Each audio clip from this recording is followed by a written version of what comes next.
श्री कृष्ण ने किया पौंड्रक और उसके पुत्र काशीराज का उद्धार। जय श्री राम। तो मैं नीतू पांडे यूट्यूब चैनल पर सबका स्वागत करते हैं। इस कथा का वर्णन भागवत में मिलता है। सुखदेव जी कहते हैं, हे परीक्षित, जब भगवान बलराम जी नंद बाबा के व्रज में गए थे तब पीछे से करुष देश के अज्ञानी राजा पौंड्रक ने भगवान श्री कृष्ण के पास एक दूत भेजकर यह कहलाया कि भगवान वासुदेव मैं ही हूँ। मूर्ख लोग उसे बहकाया करते थे कि आप ही भगवान वासुदेव हैं और जगत की रक्षा के लिए पृथ्वी पर अवतीर्ण हुए हैं। इसका फल यह हुआ कि वह मूर्ख अपने को ही भगवान मान बैठा।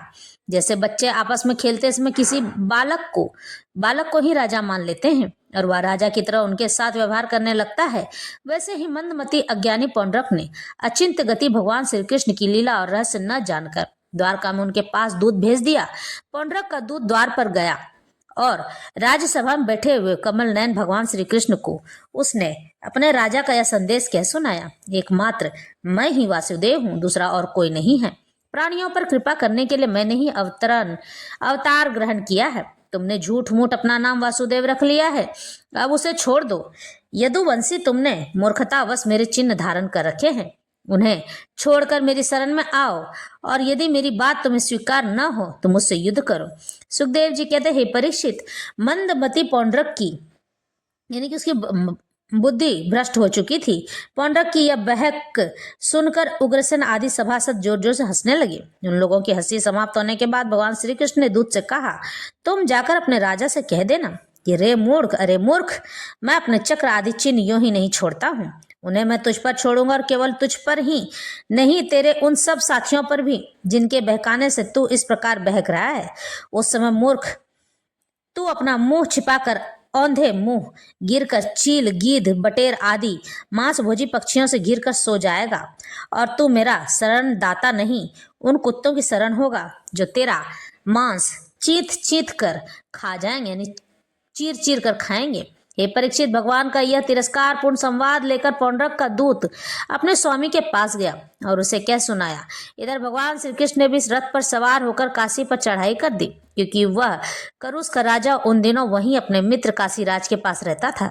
भगवान श्री कृष्ण के आक्रमण का समाचार पाकर महारथी पौंड्रक भी 2 अक्षौहिणी सेना के साथ शीघ्र ही नगर से बाहर निकल आया। काशी का राजा पौंड्रक का मित्र था, इसलिए वह भी अपनी सहायता करने के लिए 3 अक्षौहिणी सेना के साथ उसके पीछे पीछे आया। हे परीक्षित, अब भगवान श्री कृष्ण ने पौंड्रक को देखा। पौंड्रक ने भी शंख, चक्र, तलवार, गदा, साडंग, धनुष और श्री वत्स चिन्ह आदि धारण कर रखे थे। उसके वक्षस्थल पर यानी छाती पर बनावटी कौस्तुभ मणि और वनमाला भी लटक रही थी। उसने रेशमी पीले वस्त्र पहन रखे थे और रथ की ध्वजा पर गरुड़ का चिन्ह भी लगा रखा था। उसके सिर पर अमूल्य मुकुट था और कानों में मकराकृत कुंडल जगमगा रहे थे। उनका यह सारा का सारा वेश बनावटी था, मानो कोई अभिनेता रंगमंच पर अभिनय करने के लिए आया हो। उसकी वेशभूषा अपने समान देखकर भगवान श्री कृष्ण खिलखिलाकर हंसने लगे। अब शत्रुओं ने भगवान श्री कृष्ण पर त्रिशूल, गदा, मुदगर, शक्ति, सृष्टि, पास, तोमर, तलवार, पट्टिस और बाण आदि अस्त्र शस्त्रों से प्रहार किया।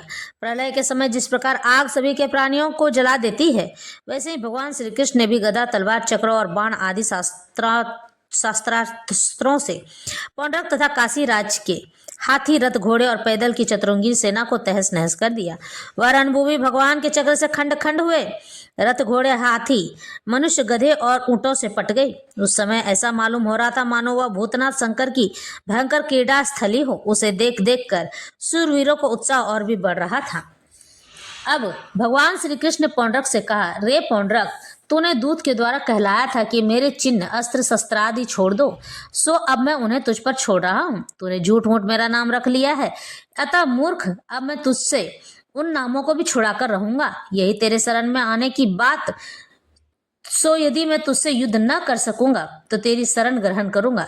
भगवान श्री कृष्ण ने इस प्रकार पौंड्रक का तिरस्कार करके अपने तीखे बाणों से उसके रथ को तोड़ फोड़ डाला और चक्र से उसका सिर वैसे ही उतार लिया जैसे इंद्र ने अपने वज्र से पहाड़ की चोटियों को उखाड़ दिया। इसी प्रकार भगवान ने अपने बाणों से काशी नरेश का सिर भी गुधर से ऊपर उड़ाकर काशीपुर में गिरा दिया, जैसे वायु कमल का पुष्प गिरा देती। इस प्रकार अपने साथ डाह रखने वाले पौंड्रक को और उसके सखा काशी नरेश को मारकर भगवान श्री कृष्ण अपनी राजधानी द्वारका में लौट आए। उस समय सिद्धगण भगवान की अमृतमयी कथा का गान कर रहे थे। परीक्षित, पौंड्रक भगवान के रूप का चाहे वह किसी भाव से सदा चिंतन करता था, जिससे उसके सारे बंधन कट गए।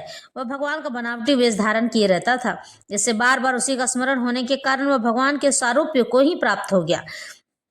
इधर काशी में राजमहल के दरवाजे पर एक कुंडल मंडित मुंड गिरा देखकर लोग तरह तरह का संदेह करने लगे और सोचने लगे कि यह क्या है, यह किसका सिर है।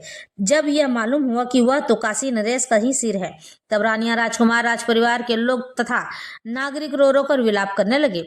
हाँ नाथ, हाँ राजन, हाय हाय, हमारा तो सर्वनाश हो गया। काशी नरेश का पुत्र था सुदक्षिण। उसने अपने पिता का अंत्येष्टि संस्कार करके मन ही मन यह निश्चय किया कि अपने पितृघाती को मारकर ही मैं पिता के ऋण से उऋण हो सकूंगा। निदान वह अपने कुल पुरोहित और आचार्यों के साथ अत्यंत एकाग्रता के साथ भगवान शंकर की आराधना करने लगा। काशी नगरी में उसके आराधना से प्रसन्न होकर भगवान शंकर ने वर देने को कहा। सुदक्षिण ने यह अभिष्ट वर मांगा कि मुझे मेरे पितृघाती के वध का उपाय बतलाइए। भगवान शंकर ने कहा, तुम ब्राह्मणों के साथ मिलकर यज्ञ के देवता ऋत्विर्भूत दक्षिणाग्नि की अभिचार विधि से आराधना करो। इससे वह अग्नि प्रथम गणों के साथ प्रकट होकर यदि ब्राह्मणों के अभक्त पर प्रयोग करोगे तो वह तुम्हारा संकल्प सिद्ध करेगा। भगवान शंकर की ऐसी आज्ञा प्राप्त करके सुदक्षिण ने अनुष्ठान के उपयुक्त नियम ग्रहण किए और वह भगवान श्री कृष्ण के लिए अभिचार मारन का पुष्पचरण करने लगा। अभिचार पूर्ण होते ही यज्ञ कुंड से अति भीषण अग्नि मूर्तिमान होकर प्रकट हुआ। उसके केस और दाढ़ी मुझ तपे हुए तांबे के समान लाल लाल थे। आंखों से अंगारे बरस रहे थे। उग्र दाढ़ों और टेढ़ी भ्रुकुटियों के कारण उसके मुख से क्रूरता टपक रही थी। वह अपनी जीभ से मुंह के दोनों कोने चाट रहा था। शरीर नंग धड़ंग था। हाथ में त्रिशूल लिए हुए जिसे वह बार बार घुमाता जाता था और उसमें से अग्नि की लपटें निकल रही थीं। ताड़ के पेड़ के समान बड़ी बड़ी टांगे थी। वह अपने वेग से धरती को कपाता हुआ ज्वालाओं से 10 दिशाओं का दग्ध करता हुआ द्वारका की ओर दौड़ा और बात में द्वारका के पास जा पहुंचा। उसके साथ बहुत से भूत भी थे। उस अभिचार की आग को बिल्कुल पास आई हुई देख द्वारकावासी वैसे ही डर गए जैसे जंगल में आग लगने पर हरिण डर जाते हैं। वे लोग भयभीत होकर भगवान के पास दौड़े हुए आए। भगवान उस समय सभा में चौसर खेल रहे थे। उन लोगों ने भगवान से प्रार्थना की, तीनों लोगों के एकमात्र स्वामी, द्वारका नगरी इस आग से भस्म होना चाहती है। आप हमारी रक्षा कीजिए, आपके सिवा इसकी रक्षा और कोई नहीं कर सकता है।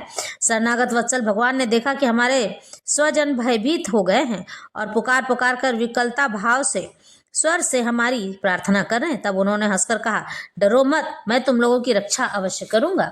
परीक्षित, भगवान सबके बाहर भीतर की जानने वाले हैं। वे जान गए कि यह काशी से चली हुई माहेश्वरी कृत्या है। उन्होंने उसके प्रतिकार के लिए अपने पास ही विराजमान सुख चक्र सुदर्शन को आज्ञा दी। भगवान मुकुंद का प्यारा अस्त्र सुदर्शन चक्र कोटि कोटि सूर्यों के समान तेजस्वी और प्रलयकालीन अग्नि के समान जाज्वल्यमान है। उसके तेज से आकाश, दिशा और अंतरिक्ष चमक उठे और सब उसने उस अभिचार अग्नि को कुचल डाला। भगवान श्री कृष्ण के अस्त्र सुदर्शन चक्र की शक्ति से कृत्यारूप आग का मुंह फूट गया। उसका तेज नष्ट हो गया, शक्ति कुंडित हो गई और वह वहां से लौटकर काशी आ गई तथा उसने ऋत्विज आचार्यों के साथ सुदक्षिण को जलाकर भस्म कर दिया। इस प्रकार उसका अभिचार उसी के विनाश का कारण हुआ। कृत्या के पीछे पीछे सुदर्शन चक्र भी काशी पहुंचा। काशी बड़ी विशाल नगरी थी। वह बड़ी बड़ी अटारियों, सभा भवन, बाजार, नगर द्वारों के शिखर, चारी दीवारियों, खजाने, हाथी, घोड़े, रथ और अन्नों के गोदाम से सुसज्जित थे, सजे हुए थे। भगवान श्री कृष्ण के सुदर्शन चक्र ने सारी काशी को जलाकर भस्म कर दिया था और फिर वह परमानंदमयी लीला करने वाले भगवान श्री कृष्ण के पास लौट आया। जो मनुष्य पुण्य कीर्ति भगवान श्री कृष्ण के इस चरित्र को एकाग्रता के साथ सुनाता है वह सारे पापों से छूट जाता है, उसकी मुक्ति हो जाती है। इस तरह से काशी नरेश और पौंड्रक का उद्धार भगवान श्री कृष्ण किया था। यह कथा यहीं संपन्न होती है।